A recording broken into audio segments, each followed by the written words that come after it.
बिहार के उप मुख्यमंत्री सह स्वास्थ्य मंत्री तेजस्वी यादव स्वास्थ्य व्यवस्था को पटरी पर लाने की बात करते हैं। कई बार तेजस्वी यादव का औचक निरीक्षण करते हुए वीडियो सोशल मीडिया पर काफी वायरल भी हुआ और मंत्री ने कड़े लहजे में स्वास्थ्य अधिकारियों को लापरवाही बरतने पर फटकार भी लगाई। लेकिन पूर्वी बिहार का सबसे बड़ा अस्पताल भागलपुर का JLNMCH की व्यवस्था लचर दिखाई दे रही है। एक और जहां वैश्विक महामारी में लोग रक्त को लेकर दर बदर भटक रहे थे, लोगों को रक्त की उपलब्धि नहीं होने के कारण काफ़ी समस्याओं का सामना करना पड़ रहा था, वहीं मायागंज अस्पताल में खून की दलाली धड़ल्ले से की जा रही है। आलम यह है कि अस्पताल परिसर में खून की खरीद बिक्री के लिए दलालों का अड्डा जमा हुआ है, लिहाजा लोगों को आपातकालीन स्थिति के वक्त मजबूरन इनके सहारे खून लेना पड़ता है। बहरहाल भ्रष्टाचार को रोकने के लिए जहां अस्पताल प्रबंधन को सामने आने की आवश्यकता है, वहीं दलालों की दबंगई के कारण प्रबंधन की आंखों पर पट्टी बंधी हुई है, जबकि स्थानीय प्रशासन भी मौन साधे हुए है। इस नकारेपन और ढुलढुल रवैये का असर आम जनता पर पड़ रहा है। जानकारी के मुताबिक एक बार खून देने में खून के दलालों को 2500 रुपए की कमाई होती है। इसी लालच में ऐसे कई दलाल जो हर 2 महीने पर अपना खून बेचने पहुंच जाते हैं। वहीं आज भी कुछ खून के दलाल पहुंचे थे, जिन्हें ब्लड बैंक में कार्यरत नर्स सोनी के द्वारा पहचान लिया गया। वहीं पकड़े गए तीनों खून खरीद बिक्री करने वाले की पहचान नाथनगर थाना क्षेत्र के बड़ी मस्जिद निवासी मोहम्मद रिजलुल रहमान के पुत्र मोहम्मद हारून अंसारी, मधुसूदनपुर थाना क्षेत्र के नूपुर निवासी संजय कुमार शाह के पुत्र रोहित कुमार और इशाकचक थाना क्षेत्र के इस्लाम नगर निवासी मोहम्मद आशिफ के पुत्र मोहम्मद अमन के रूप में की गई है। पकड़े गए तीनों ने कबूल किया है कि वह दलाल के चक्कर में फंस गए हैं, जो कि मुझे खून देने के बदले 2500 रुपए दिया जाता है। कौन बुलाया था आपको? हमको यहाँ दोस्त एक बार आया था, वही हमको बोला था यहाँ हम आए, तो वहाँ पे खड़े थे, हाफ पैंट में, कार्तिक नाम था उसका, वही हमको भेजे थे। तो मेरा नहीं हो रहा था तो हम जा रहे थे घर, तो हमको दोबारा फिर भेजे थे। कितना बार तुम ब्लड यहाँ डोनेट करते? 2 बार दिए हैं सर। कितना पैसा मिला था? पैसा 2500 दिए थे। एक बार लिए, एक बार नहीं लिए थे सर। एक बार मान लेकर काम से आए थे। आज जो ब्लड डोनेट किए तो पैसा मिला? नहीं दिए सर, ब्लड में हम नहीं दिए हैं सर। कौन दिया? देवे नहीं किए सर। कौन बुलाया था यहाँ? हम ये लोग को हम नहीं पहचानते सर। बुलाया कौन था? बुलाया था कार्तिक। हाँ? कार्तिक कहाँ का? घर पता ये सब नहीं पता सर, इधर उधर कहीं का होगा। दोस्ती ना हुआ सर, वो लोग दलाल है। कौन का दलाल है? जी सर, दलाल है, तो वही ना भेजा क्या था नाम है सर। तेरा? मोहम्मद हारून अंसारी, कहाँ घर? चंपानगर सर। ठीक। परेशान करता है हम लोग को, कौन करता है परेशान? दलाल सब जो आता है। खून का? जी। और क्या करता है वो लोग? क्या कहता है मतलब? मैंने परेशान किस रूप में करता है? अरे सर बार बार आता है, कोई 1 महीने पे आता है, कोई 2 महीने पे आता है, तो आते हमेशा आता है तो हम लोग पहचानते ही हैं उसको, उनका चेहरा देख के। हाँ। और हम लोग बोलते भी हैं कि आप लोग तो पिछले महीना ही आए थे, 3 महीना भी नहीं पूरा हुआ है, फिर क्यों आ रहे हैं? तो फिर हम ही लोग को बोलता है कि आपको क्या है, हम लोग देने आए हैं, मेरा हीमोग्लोबिन ठीक है। CBC जांच करवा के आता है, वो लोग का तो हीमोग्लोबिन बढ़ा रहता है उसमें। फिर हम लोग बोलते हैं नहीं लेंगे, आपका 3 महीना नहीं पूरा हुआ है। आज भी 3 लोग पकड़ाए हैं। जी आज भी यहीं से 3 लोग गए थे। जी, वहाँ बाहर में बैठे हुए थे ना। हाँ। वो लोग को भगाया जाता है, फिर भी लोग नहीं तो भागते आज हैं। पुलिस को दे दिए। जी। ब्लड के 3 जो तस्कर हैं वो पकड़ाए हैं। कैसे आप लोग पकड़ के भेजे और किनको? उसका हीमोग्लोबिन चेक करते हैं हम लोग, देख लेते हैं कि हीमोग्लोबिन लो है तो उसको हटा देते हैं कि भाई तुम जाओ, हीमोग्लोबिन तुम्हारा लो है। लेकिन ज़बरदस्ती कहता नहीं, हम लोग को लेना ही होगा। तो कितनों प्रेस करने के बाद भी यहाँ खड़ा रहेगा और ज़बरदस्ती कह के लेने के लिए। तीनों लड़का जो आज था सर? आज 3 लड़का जो था पहले से बैठा हुआ था और किसी दूसरे पेशेंट के देने के लिए आते हैं, तो उसको भगाते भी हैं, लेकिन तो पर वहीं बैठे रहेगा। पैसा भी लेता है लोग क्या सर? हम लोग से तो नहीं, हम लोग वहाँ से क्या करता है तो नहीं जानते हैं, पेशेंट से क्या करते हैं। पैसा तो लेता ही होगा। अब क्या करता है तो पेशेंट बताएगा ना, हम लोग तो उतना नहीं बता सकते हैं। मैंने खून का तस्करी? हाँ, तो खून का तो करता ही है। खून का कारोबार कितनों कहिएगा सुनता नहीं है वो लोग।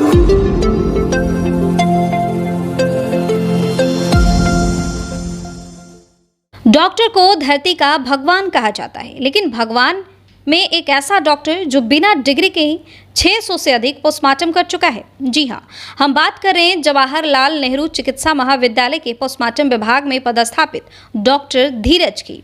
डॉक्टर धीरज के पास सिर्फ MBBS की डिग्री है। पोस्टमार्टम करने के लिए MD फॉरेंसिक कोर्स की जरूरत पड़ती है। लेकिन डॉक्टर धीरज सिर्फ MBBS किए हुए हैं। डॉक्टर ने बताया कि मुझे पोस्टमार्टम करने में परेशानी होती है। मैं उस विभाग का स्पेशलिस्ट नहीं हूँ। कभी कभी ऐसे केस आते हैं जिसका निवारण करना बेहद ही मुश्किल हो जाता है। बर्न का केस संभालना मुश्किल हो जाता है। मुझे पोस्टमार्टम सीनियर से फ़ोन पर सलाह लेनी पड़ती है। ऐसे में काफ़ी मुश्किलों का सामना करना पड़ता है। जज जब केस के बारे में पूछते हैं तो मैं कुछ बता नहीं पाता हूँ। कई बार ऐसे सब सवाल आते हैं जिनकी मुझे समझ भी नहीं आती, इसलिए मैंने जो पढ़ाई किया है मुझे वो विभाग दिया जाए। डॉक्टर धीरज ने बताया कि विभाग में डॉक्टर के अभाव में मुझे 2021 में पोस्टमार्टम विभाग में पोस्टिंग दे दी गई, लेकिन कुछ ही समय के लिए मुझे दिया गया था। अब मुझे यहाँ से नहीं निकाला जा रहा। मैं यहाँ पर सीनियर की देखरेख में सब कुछ करता हूँ, लेकिन कोर्ट में सवालों के घेरे में घिर जाता हूँ। आपको बता दें कि अभी तक 600 से अधिक पोस्टमार्टम धीरज कर चुके हैं। अब सवाल खड़ा होता है कि विभाग इतना लापरवाह कैसे हो सकता है। पोस्टमार्टम एक जजमेंटल पोस्ट माना जाता है, जिसके रिपोर्ट के अनुसार ही जज भी आसानी से जजमेंट करते हैं, लेकिन अगर इसका एक्सपर्ट नहीं है तो रिपोर्ट में समस्या भी आ सकती है। इसलिए डॉक्टर का कहना है कि मुझे पुनः अपना विभाग सौंप दिया जाए। और प्रिंसिपल सर हेमंत सिन्हा थे और असीम दास सर थे सुपरिटेंडेंट, उन्होंने ही हमारी पोस्टिंग पोस्टमार्टम में दी। कितने दिनों के लिए पोस्टिंग हुई थी और अब कितने दिन हो कुछ नहीं, तत्काल लिखा हुआ है कि हाँ। तत्काल आदेश तक, अगले आदेश तक आप यहाँ काम कीजिए। तो अगला आदेश आने में 2 साल हो गया, तो हम क्या बोले। मतलब आपको लगता है कि आप सही तरीके से पोस्टमार्टम नहीं कर पा रहे हैं? जी जी, हमको लगता है कि हमको परेशानी हो रही है और सही गलत का मतलब डिसीजन हम सीनियर के बिना मदद से हम नहीं कर पाते। सीनियर से मदद लेते हैं और सीनियर मदद करते भी हैं।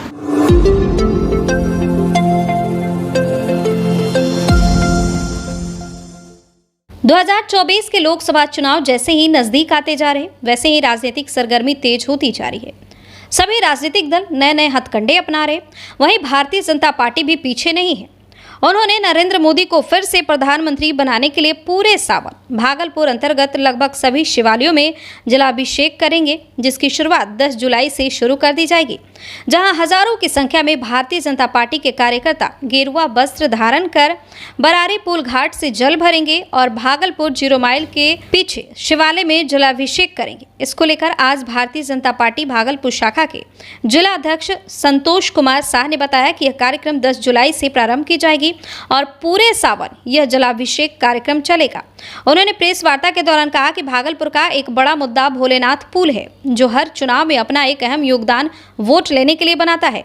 भोलेनाथ पुल का कार्य प्रारंभ हो गया है, लेकिन इसमें उत्तर और दक्षिण के लोगों के लिए आने जाने की तो सुविधा है, इसमें कहीं भी अप्रोच पथ नहीं दिया गया है, जिसको लेकर बीजेपी के कार्यकर्ताओं ने बिहार सरकार से यह मांग की है कि इस पुल में अप्रोच पथ भी दिया जाए, जिससे कि दक्षिणी क्षेत्र के लोग इसका लाभ ले सकें। साथ ही उन्होंने कहा कि बंगाल में पंचायत चुनाव हो रहा है, जिसके दौरान 13 लोगों की निर्मम हत्या कर दी गई। यह कहीं से सही नहीं है। इसका जिम्मेदार वहां की ममता सरकार है। उस पर सख्त से सख्त कार्रवाई की जानी चाहिए जिसने ऐसा जघन्य अपराध किया है। साथ ही भागलपुर स्टेशन में आज GM, DRM और सांसद पहुंचे थे। भारतीय जनता पार्टी के कार्यकर्ताओं ने उन लोगों से दक्षिण भाग में टिकट काउंटर को बढ़ाने, प्रवेश द्वार को बड़ा करने और न्यू भागलपुर टर्मिनल बनाने की मांग रखी है। इस प्रेस वार्ता के दौरान भारतीय जनता पार्टी भागलपुर शाखा के अध्यक्ष संतोष कुमार शाह, मंजीत कुशवाहा, राजीव मिश्र, राजकिशोर गुप्ता, श्रवण कुमार, प्राणिक वाजपेयी, लक्ष्मण कुमार के अलावा कई कार्यकर्ता और पदाधिकारी मौजूद रहे। मोदी जी फिर तीसरी बार प्रधानमंत्री बने और महादेव से कामना करने के लिए इस आयोजन को रखे हैं। आप आ जाओ। और पहला सोमवार 10 तारीख को इसका शुभारंभ सुबह 6 बजे रहता और जो पुल घाट बरारी का है वहाँ से हम लोग जल उठाएंगे और बड़ी संख्या में, हजारों की संख्या में श्रद्धालु रहेंगे। सभी अपने भगवा वस्त्र के साथ, जो बाबा भोले के वस्त्र होते हैं उनके साथ, पुरुष महिलाएं बड़ी संख्या में जल उठाकर और बाईपास स्थित जीछो दुर्गा मंदिर जो शिव मंदिर है उसमें जल अर्पण करेंगे और वहीं पर प्रसाद आदि की व्यवस्था की गई है।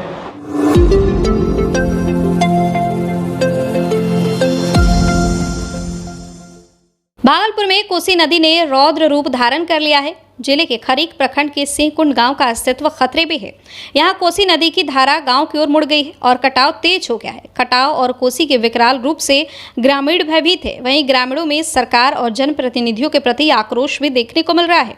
वर्षों से यह कटाव जारी है। गाँव आने का एकमात्र साधन नाव रह गया है, लेकिन जनप्रतिनिधि सुध नहीं ले रहे। अभी कोसी के जलस्तर में बढ़ोतरी होनी शुरू ही हुई है और हालात ये है। जलस्तर में बढ़ोतरी होने के बाद हालात और बिगड़ेंगे। ग्राउंड जीरो पर हालात डराने वाले हैं। स्थिति तो आप देख रहे हैं क्या स्थिति है।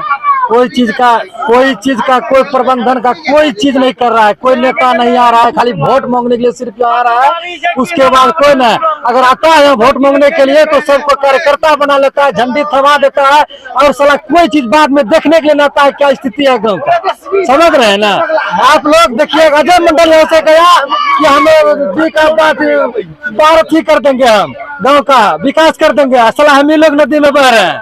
यहाँ विधायक भी आया, विधायक को एक बार आप लोग सुने होंगे कि यहाँ पे बंधक बना के रखा है कि काम होना चाहिए ना। तो यहाँ से आया एसपी डीएसपी आया, सब आया, देख के गया, कुछ नहीं हुआ। किस विधायक को बंधक बनाया था? ये इंजीनियर शैलेंद्र इंजीनियर, ठीक ना।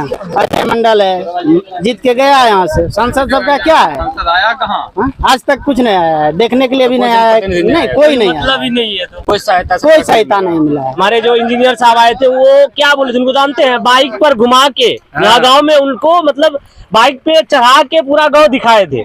आने के बाद उन्होंने बोला था कि हम जीतेंगे और यहाँ मतलब विकास का जो है बारिश होगा। और देख रहे हैं आज किस चीज का बारिश हो रहा है। आप लोग तो देख ही रहे हैं क्या किस चीज का बारिश हो रहा है। हम लोग बारिश में बह रहे हैं।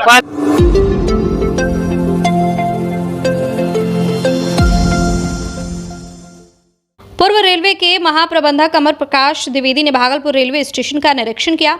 जीएम ने कहा कि यहाँ क्या व्यवस्था है और किन किन व्यवस्थाओं की जरूरत है, इसी उद्देश्य से वो भागलपुर स्टेशन आए हैं। इस दौरान जीएम ने यह भी बताया कि 450 करोड़ की राशि से स्टेशन का विकास करना है, क्योंकि इस डिवीजन का सबसे बड़ा स्टेशन भागलपुर है।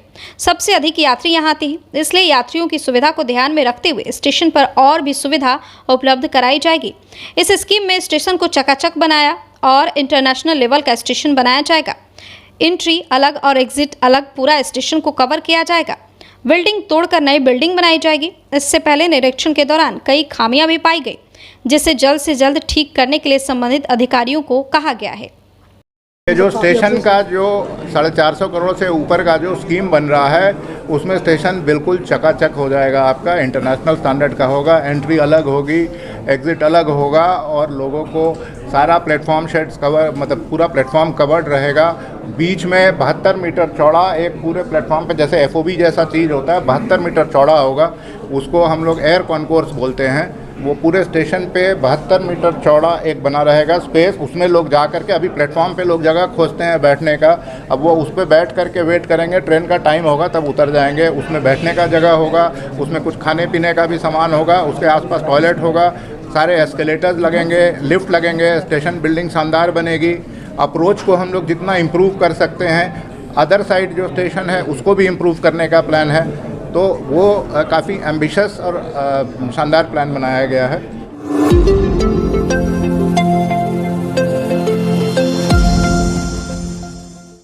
भागलपुर के कदवा ओपी थाना क्षेत्र के आदर्श उच्च विद्यालय कदवा समीप बाबा विशु राउत पुल के संपर्क पथ यानी 4 लेन सड़क पार कर पढ़ने जा रही एक 6 वर्षीय मासूम छात्रा को अज्ञात बाइक सवार ने जोरदार धक्का मार दिया और फरार हो गया।